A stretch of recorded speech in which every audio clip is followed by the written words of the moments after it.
Someone in your life can be steadily draining your vitality, making you doubt your own reality, and making you think that their bad behavior is somehow your fault. They don't yell or throw fits. Instead, they work behind the scenes utilizing subtle manipulation that makes you feel confused, tired, and like you're going insane. This is the world of the hidden narcissist. If you've clicked on this video, it's likely that you already know something is wrong.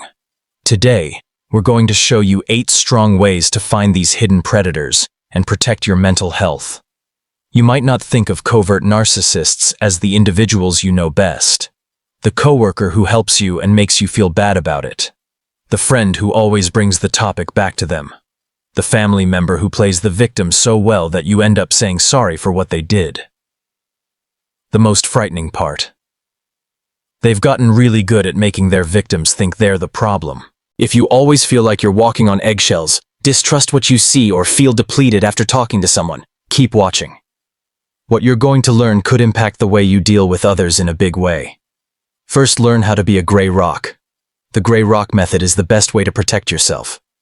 You cease giving the narcissist what they need when you become as uninteresting and unresponsive as a gray rock. Covert narcissists love it when people react. They live for times when they make people feel something, whether rage, despair, frustration, or even too much joy. They get more angry with every response you give them. They look at how you react, figure out what makes you angry, and then use that information against you. Becoming a gray rock makes you less interesting. Your answers become short and neutral. You say, "Not much planned," instead of telling me what you're doing this weekend. You just reply "okay" and move on instead of telling them why you're offended. The most important thing is to be consistent. You can't gray rock for a week and then get angry. Covert narcissists are patient hunters that look for openings in your defenses. Don't forget that you're not being disrespectful. You're not going to play their games to get what they want, which protects your energy. Sometimes the best thing you can do for yourself is to make someone who wants to hurt you absolutely bored with you. Second, write down everything. Your secret weapon against gaslighting is documentation. Covert narcissists are experts at changing the past, breaking commitments, saying things they won't remember, and twisting discussions to make you doubt what you remember. Write in a private journal or on your phone. Write down the dates, times, and precise quotes. Write down how you felt after each interaction. Pay attention to how they act. This isn't about making a case in court. It's about keeping your sanity and staying in touch with reality. When they claim, "I never said that," or "you're remembering it wrong," you'll have your record. You shouldn't give them this information. This is to help you understand and feel better. The most dangerous component of covert narcissistic abuse is how it makes you question what you see and hear. You can't be talked into thinking you're making things up or being excessively sensitive if you have written proof of patterns. Third, make sure you have limits, as if your life depended on it. Boundaries are not ideas. They're rules that you can't change regarding how you will and won't be treated. People who are covert narcissists are skilled at testing your boundaries. They push, prod, and find inventive ways to breach your limits while making you look irrational. It's clear that they don't often cross lines. Instead, they utilize guilt manipulation or being passive-aggressive. I assumed we were close enough that you wouldn't mind, or you're being extremely touchy about this. Your limits should be very clear, always followed, and not affected by your feelings. If you don't want to talk about certain things, don't. If you set a time restriction for calls, keep it. If you don't lend money, don't create any exceptions. The most important border is the one that protects your emotional energy. You can say no to individuals who drain you in conversations that make you feel horrible without giving a lot of reasons. Fourth, create a support system that isn't under their control. Covert narcissists try to cut you off from other people by making you distrust your friends and family, making you think that they are the only ones who really understand you, or by making you feel like you are the only one who really understands them. It's really important to build a solid support network. Make friends with those who knew you before the narcissist. Keep in touch with friends and relatives who always make you feel good about yourself. When you are in a close relationship with a covert narcissist, you might not tell others as much about it because you feel ashamed, or because you believe that others wouldn't appreciate how precious your relationship is. Don't give in to the need to be alone. Make sure to check in with trusted friends on a frequent basis. Get involved in activities where you can meet new people who don't know the narcissist. Keep your hobbies and interests distinct from them. Your support network helps you stay grounded in reality. These folks help you see things clearly and remember who you were before this relationship made you feel bad about yourself. Fifth, learn how to spot the ways they try to trick you. Having knowledge gives you power. You can recognize covert narcissists in real time if you know what kinds of strategies they utilize. Covert narcissists, on the other hand, use subtle manipulation that is hard to spot. Overt narcissists are plainly self-centered. Triangulation makes you feel insecure by bringing in a third person to conflicts. They talk about how their ex understood them or how a friend agrees with how they see things when you disagree. Future faking is when someone makes promises about what they'll do or how they'll change in order to keep you interested without actually following through. They tell you how great your future will be without actually doing anything to make it happen. They are really good at playing the victim. When you confront them, they switch roles and become the victim. All of a sudden, you're sorry for bringing up something they did that harmed you.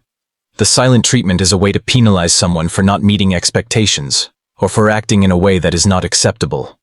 This isn't a good way to take up space. They are emotionally manipulating you by making you chase their approval.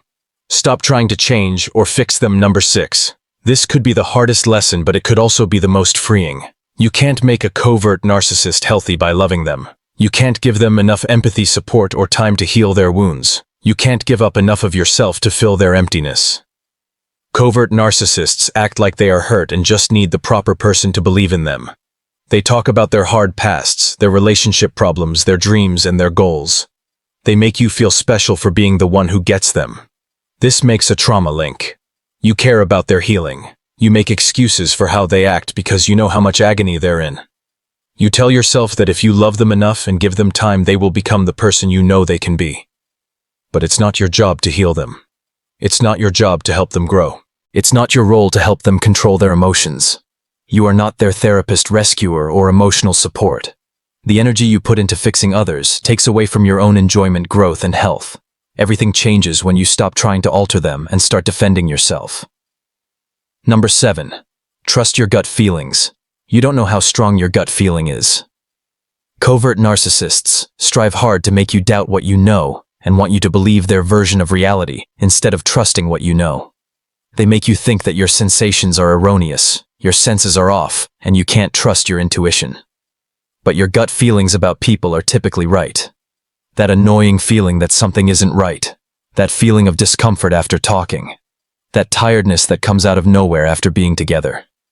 These feelings aren't random. They're your body's way of keeping you safe. Be aware of how you feel before, during, and after interactions. Do you practice discussions ahead of time? Are you worried about how they will react to normal things? Do conversations leave you feeling tired, bewildered, or somehow smaller? Even if your mind tries to explain away the red flags, headaches, stomach problems, sleep problems, or worry that come with this connection, your body keeps track of them. Do you think signals are worth paying attention to? The most damaging thing about hidden narcissistic abuse is that it makes you not trust yourself. Rebuilding that faith in your sensations and perceptions is important for healing and safety. 8. Make a plan for leaving. This last method might be the most significant, especially if you can't entirely avoid the covert narcissist. Having an exit strategy provides you power and peace of mind, whether it's a family member, a coworker, or someone else who needs to get in touch with you. You can end relationships. Your exit plan includes slowly cutting off contact, taking them off of social media, and getting ready for the escalation that often happens when narcissists feel like they're losing control. Your method is different for relationships that you can't avoid. Make a plan for how to deal with family get-togethers, business encounters, or social events that you all go to. Find individuals you can trust to talk to, be ready with answers to common manipulation attempts, and know when to leave bad situations. Rebuilding your sense of self should be a part of your plan for leaving. Covert narcissistic relationships damage self-esteem, confidence, and identity. Get back in touch with who you were before this relationship. Go back to things you used to enjoy. Get back in touch with old friends. Remember what you liked about life before you had to deal with other people's feelings. It takes time to get better. As you restore your boundaries, trust in yourself, and emotional strength, be patient. Some days will be tougher. That's perfectly typical. Being harsh or rude isn't how to protect oneself. It's knowing that you deserve relationships that make your life better instead of worse. You should feel safe, cherished, and respected. You have the most power when you don't play their games. When you stop reacting to their provocations, stop proving your worth to them, Stop taking responsibility for their feelings and stop making excuses for how they act. You get your power back. If this video spoke to you, please give it a thumbs up and subscribe for more videos about how to spot and get over toxic relationships. Your help lets me make additional videos for others who are going through these hard times. Please leave a comment and let me know what you think. Which of these 8 tactics will be the hardest to put into action? Or maybe you know a lot about covert narcissists and want to share what you've learned to aid others who are going through the same thing. Someone else might need to hear your story right now. If you liked this, you might also like my new video about 10 subtle traits that show hidden trauma. Knowing how past experiences affect current relationships can be quite helpful for breaking bad habits and making new, healthier connections. You are not in charge of how other people act, but you are in charge of keeping yourself safe. You should have relationships that accept you for who you are, not ones that make you feel like you have to change to keep the peace.